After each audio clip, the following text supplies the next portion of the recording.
Hi යාළුවනේ මේ දවස්වල වැදගත් වෙන විශේෂ වීඩියෝ එකක් තමයි අද ඔයාලට ගේන්නේ.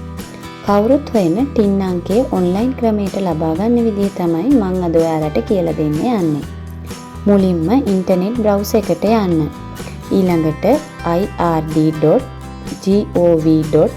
ටයිප් කරලා ශ්‍රී ලංකා දේශීය ආදායම් දෙපාර්තමේන්තුවේ වෙබ්සයිට් එකට ඇතුල් වෙන්න.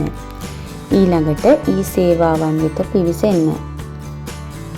ඉන්පසු බදු ගෙවන්නන් ලියාපදිංචි වීම මත ක්ලික් කරන්න. එතකොට මේ ස්ක්‍රීන් එකේ පේනවා වගේ පේජ් එකක් ඔයාලට දකින්න පුළුවන්. ඒකෙන් ඉන්ඩිවිජුවල් ලෝකල් සිලෙක්ට් කරන්න. ඊට පස්සේ එන ෆෝම් එකේ ඔයාලගේ තොරතුරු ඇතුළත් කරන්න. රතු පාටින් ඉස්සරහින් තරු දාලා තියෙන ඒවා අනිවාර්යයෙන්ම ඇතුළත් කරන්න ඕන. මුලින්ම ඩෙන්ටි කාඩ් නම්බර් එක ඇතුළත් කරන්න.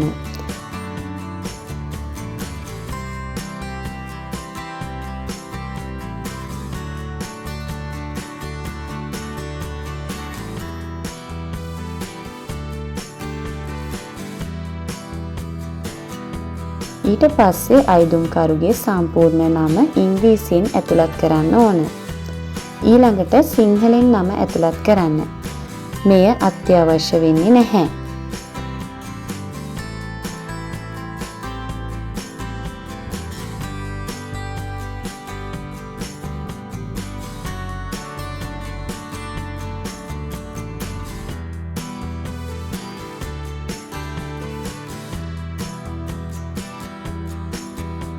ඊළඟට මුල අකුරු සමග නම ඇතුළත් කරන්න.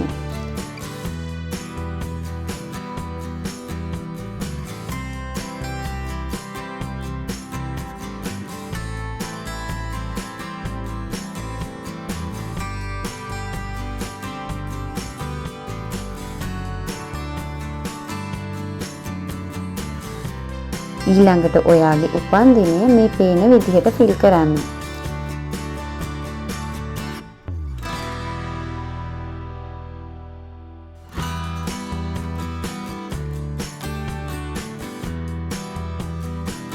ඊළඟට උපන් රට තෝරන්න.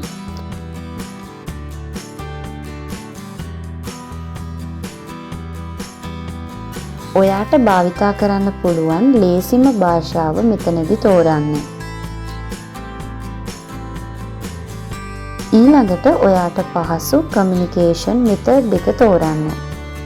මේ ඔප්ෂන් එකේදී ඊමේල් සිලෙක්ට් කරන එක ඔයාට ගොඩක් පහසු වෙයි. ද්විත්ව පුරවැසි භාවයක් තියේද නැද්ද කියලා ඊළඟට පුරවන්න.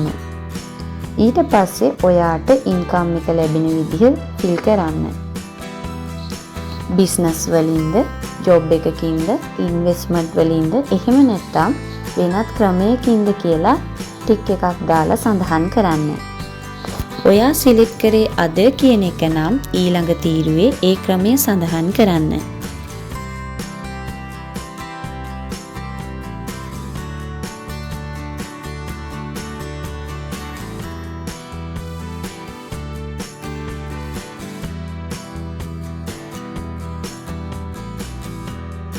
මෙහිදී ඔයාලට ජොබ් එකේ තනතුර සඳහන් කරන්න තියෙනවා. මෙතනදී ගොඩක් තනතුරු සඳහන් කරලා නැහැ.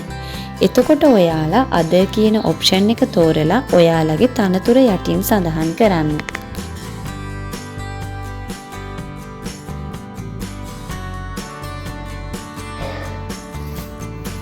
ළඟම තියෙන ප්‍රාදේශීය ආදායම් බදු කාර්යාලය ඊළඟට සඳහන් කරන්න තියෙනවා.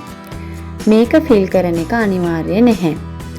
ඊළඟට ඔයාලට පුරවන්න තියෙන්නේ ස්ථීර ලිපිනය.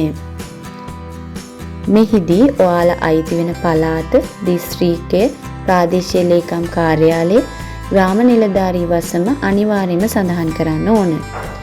ඊට පස්සේ ඔයාලා පදිංචිව ඉන්න ලිපිනය සඳහන් කරන්න ඕන. ස්ථීර පදිංචිය සහ දැනට පදිංචි වී සිටින ස්ථානීය ලිපිනය එකම නම් ඉහත සඳහන් කළ ලිපිනයම මෙතනදී ලබා දෙන්න. ඊළඟට ඔයාලගේ contact details ටික පුරව ගන්න තියෙන්නේ. ඔයාලගේ ජංගම දුරකථන අංකය, ස්ථාවර දුරකථන අංකය, කාර්යාල දුරකථන අංකය මෙහිදී සඳහන් කරන්න පුළුවන්. මෙහිදී ඊමේල් ඇඩ්‍රස් එක අනිවාර්යයෙන්ම සඳහන් කරන්න ඕන. ඊමේල් එක හරියට ටයිප් කරන්න. මොකද ඔයාලගේ PIN නම්බර් එක එවන්නේ මෙන්න මේ ඊමේල් එකට. ඊට පස්සේ ඔයාලගේ බැංක් ඩීටේල්ස් ෆිල් කරන්න ඕන. මෙහිදී ඔයාලට එක බැංක් එකක account number එකක් තමයි ඇතුළත් කරන්න පුළුවන් වෙන්නේ. ඒ නිසා ඔයාලා වැඩිපුරම භාවිතා කරන account number එක ඇතුළත් කරන්න. ඊළඟට ඔයාගේ family information තමයි ඇතුළත් කරන්න ඕන. married ද single ද කියලා select කරන්න ඕන. married නම් ඔයාලගේ බිරිඳ හෝ සැමියාගේ නම සහ identity card number එක ඇතුළත් කරන්න ඕන. ඔහුට හෝ ඇයට TIN number එකක් තියෙනම් ඒකත් මෙතනදි fill කරන්න. ඊළඟට ඔයාලට බබාලා ඉන්නවා නම් දරුවන්ගේ තොරතුරු add child click කරලා ඇතුළත් කරන්න පුළුවන්. ඊළඟට පුරවන්න තියෙන්නේ supporting documents add කරන එක.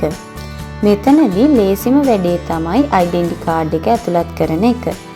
ඔයාලා identity card එකේ ඉදිරිපස සහ පිටුපස වෙන වෙනම ඡායාරූපගෙන ඒවා වෙන වෙනම import කරගන්න. ඊට පස්සේ මේක register වෙන්න හේතුව සඳහන් කරන්න ඕන. ඒකට අපි tax purpose කියන එක select කරන්න ඕන. ඊළඟට next button එක select කරන්න. දැන් ඔයාලගේ තොරතුරු ටික confirm කරන්න page එකක් එනවා. තොරතුරු ටික check කරලා ඔයාලගේ නම, තනතුර සහ දුරකථන අංකය ඇතුළත් කරලා ඔයාලට පෙන්වන අකුරු ටික ඉදිරියේ තියෙන කොටුව තුල නිවැරදිව ටයිප් කරන්න. ඊට පස්සේ සබ්මිට් කරන්න.